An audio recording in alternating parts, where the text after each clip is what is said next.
الحمد للہ وکفا وسلام علی عباده الذین اصطفى اما بعد اعوذ باللہ من الشیطان الرجیم بسم اللہ الرحمن الرحیم لئن شکرتم لأزیدنکم ولئن کفرتم ان عذابی لشدید صدق اللہ العظیم۔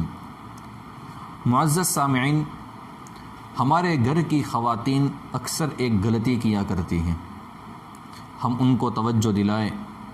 وہ غلطی کیا ہوتی ہیں کہ جب بچے زیادہ ہوتے ہیں، 2-3 بچے ہوتے ہیں، یا بچے کوئی حرکت کرتے ہیں تو والدین کی زبان پر، خصوصاً ماں کی زبان پر بددعا کے الفاظ جلدی آ جاتے ہیں۔ وہ سمجھتی نہیں ہیں کہ ہم یہ بددعا بول رہے ہیں تو وہ اللہ کے دربار میں قبول ہوگی یا نہیں ہوگی۔ اکثر خواتین اپنے بچوں کے لیے بددعا کیا کرتی ہے؟ جب جذبات میں آ جاتی ہے، جب زیادہ غصے میں آ جاتی ہے، جب ان کی اولاد ان کو پریشان کرتی ہے، زیادہ گھر میں مستیاں کرتی ہے، تو وہ کیا کہتی ہیں؟ مر جاؤ تم لوگ، تم مر جاتے تو اچھا ہوتا۔ اس طریقے کے بہت سارے الفاظ ہمارے معاشرے میں ایک عام الفاظ ہوتے ہیں۔ اکثر خواتین اس طریقے کے الفاظ بول دیا کرتی ہیں، لیکن وہ سمجھتی نہیں ہیں کہ اس کا انجام کیا ہوگا۔ چلو میں آپ کو ایک واقعہ سناتا ہوں۔ یہ واقعہ محبوب العلماء والصلحاء حضرت پیر ذوالفقار صاحب نقشبندی دامت برکاتہم العالیہ کے جو خطبات ہیں اس میں یہ واقعہ ملتا ہے۔ حضرت فرماتے ہیں کہ ایک عورت تھی، اللہ تبارک و تعالیٰ نے اس کو ایک خوبصورت بیٹا دیا تھا، اور اس بچے کو اپنی ماں سے بہت محبت تھی۔ جب ماں روٹی پکاتی تھی تو چونکہ بچہ چھوٹا تھا اور بچے کی عادت ہوتی ہے کہ روٹی پکانے کے دوران وہ اکثر اپنی ماں کے پاس آ جاتا ہے، تو وہ ماں یہ چاہتی تھی کہ یہ بچہ جب میں روٹی پکاؤں یا کچھ کام کروں تو میرے پاس نہ رہے بلکہ تھوڑا دور رہے، تاکہ میں آسانی کے ساتھ اور آرام سے میں کام کر سکوں۔ لیکن یہ بچہ بار بار آتا تھا۔ ایک مرتبہ روٹی ماں پکا رہی تھی، وہ عورت روٹی پکا رہی تھی، وہ بچہ آ گیا تو ماں کو غصہ آیا، اس نے جا کر اس کو سلا دیا۔ ماں نے ایک مرتبہ تو اس کو وارننگ دے دی کہ دوبارہ اٹھنا نہیں ہے ورنہ میں تم کو ماروں گی، آپ یہیں پر سو جاؤ۔ لیکن بچہ ہوتا ہے، وہ عقل کا کچا ہوتا ہے، وہ نہیں سمجھتا ہے کہ اچھا کیا ہوتا ہے، برا کیا ہوتا ہے۔ جب ماں نے روٹی پکانا شروع کر لی تو وہ دوبارہ بچہ وہیں سے اٹھ کر اپنی ماں کے پاس آ گیا۔ اب جب آ گیا تو ماں کو اور زیادہ غصہ آ گیا۔ اس وقت ماں نے اپنی زبان سے یہ الفاظ بولے کہ جب میں تجھے سلا کر گئی تھی بہتر یہ ہوتا کہ تو ہمیشہ کے لیے سو جاتا۔ اس کا مطلب کیا تھا کہ جب میں تجھے سلا کر گئی تھی، تیری آنکھیں میں نے بند کر لی تھی، بہتر یہ تھا کہ تو وہیں پر مر جاتا، تو کم از کم مجھے پریشان تو نہ کرتا۔ اب ماں نے یہ الفاظ تو بول دیے، لیکن ماں کو پتہ نہیں تھا کہ ان الفاظ کا انجام کیا ہونے والا ہے۔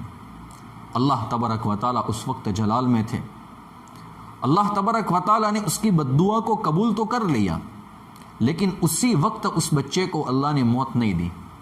وہ کچھ گھڑیاں ہوتی ہیں نا کہ جب بددعا قبول ہو جاتی ہیں۔ اللہ تبارک و تعالیٰ نے اس بچے کو جوان کر دیا۔ بچہ اسکول میں گیا، کالج میں گیا، وہاں پر فرسٹ آتا تھا۔ اب ایک کا ایک بچہ تھا، نوجوان تھا، خوبصورت تھا۔ خوبصورت تو اتنا تھا کہ وہ جس گلی سے گزرتا تھا تو دوسرے نوجوان اس کی جوانی کو دیکھ کر رشک کیا کرتے تھے کہ اگر جوان بیٹا ہو تو ایسا ہونا چاہیے، جوانی ہو تو ایسی ہونی چاہیے۔ وہ لوگ رشک کیا کرتے تھے۔ اس نے اسکول کی پڑھائی کمپلیٹ کر لی، کالج کے اندر اس نے اچھے نمبرات سے کامیابی حاصل کی اور بہت بڑا بزنس مین بن گیا۔ ماں کو اب خواہش ہوئی کہ میں اپنے بچے کی شادی کرا دوں۔ اس نے خاندان میں سے ایک خوبصورت باعزت لڑکی کو چنا اور اس کی منگنی ہو گئی، اس کا رشتہ طے ہو گیا۔ شادی کے 1-2 دن باقی تھے، 1-2 دن باقی تھے کہ وہ بچہ کچھ کام کر رہا تھا، اس کا پاؤں پھسل گیا، وہ گردن کے بل نیچے گر گیا، موت مقدر میں تھی، وہیں پر اس بچے کی موت آ گئی۔ اب ماں کو اتنا صدمہ لگ گیا کہ وہ بالکل اپنا جو دماغی جو توازن تھا اس کو وہ کھو بیٹھی۔ وہ ماں بالکل پاگل ہو گئی۔ اور پھر ذوالفقار صاحب نقش بندی فرماتے ہیں کہ اس ماں کی حالت اب یہ ہو گئی ہے کہ وہ گلی میں اور اپنے گاؤں کی جو گلی ہوتی ہے اس میں وہ گھوما کرتی ہے، لوگ اس کو پاگل سمجھتے ہیں، حالانکہ وہ پاگل نہیں ہے۔ اس نے ایک بد دعا کا جملہ بول دیا، اس بد دعا نے نہ صرف یہ کہ اس کے بچے کو برباد کر لیا، اس کے بچے کو موت کی گھاٹ اتار دیا، بلکہ اس کی خود کی زندگی بھی برباد ہو گئی۔ ابھی یہ ایک بد دعا کا لفظ تھا، اللہ نے اس ماں کو کہاں سے کہاں پہنچا دیا۔ گویا کہ اللہ تبارک و تعالیٰ نے جب اس نے یہ بد دعا کے الفاظ بولے، اس وقت اللہ نے یہ کہہ لیا تھا کہ میری بندی، تو نے اپنے بچے کے اوپر اور میری دی ہوئی نعمت کے اوپر بد دعا کے الفاظ تو بولے ہیں، لیکن وہ بد دعا میں تیری ابھی قبول نہیں کروں گا۔ جو پھل تھا، جو اولاد میں نے تجھے دی تھی، اس کو میں پروان چڑھاؤں گا، اس کو میں پکا دوں گا۔ جب کھانے کی باری آئے گی تب وہ لقمہ میں تیرے منہ سے چھین لوں گا۔ اور اللہ تبارک و تعالیٰ نے چھین لیا۔ اس لیے میرے دوستو، اللہ نے ہمیں بہت ساری نعمتیں دی ہیں، ہم ان نعمتوں کی قدر کریں اور کبھی ان نعمتوں کے اوپر بد دعا کے الفاظ نہ بولیں۔ والدین کا ہونا بہت بڑی نعمت ہے، والدین کے بارے میں کبھی بد دعا کے الفاظ نہ بولے۔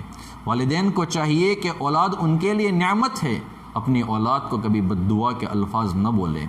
بھائی کا ہونا، بہن کا ہونا، رشتہ داروں کا ہونا، بہت ساری اللہ نے نعمتیں دی ہے۔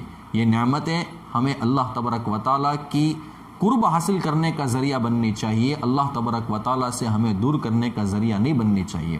ہم ان نعمتوں کی قدر کریں اور اپنی اللہ تبارک و تعالیٰ کی جو دی ہوئی نعمتیں ہیں، جو اپنے اوپر نعمتیں ہیں، کبھی ان نعمتوں کے اوپر بد دعا کے الفاظ نہ بولے۔ اللہ تبارک و تعالیٰ ہم سب کو عمل کرنے کی توفیق عطا فرمائے۔ آمین یا رب العالمین، وآخر دعوانا ان الحمد للہ رب العالمین۔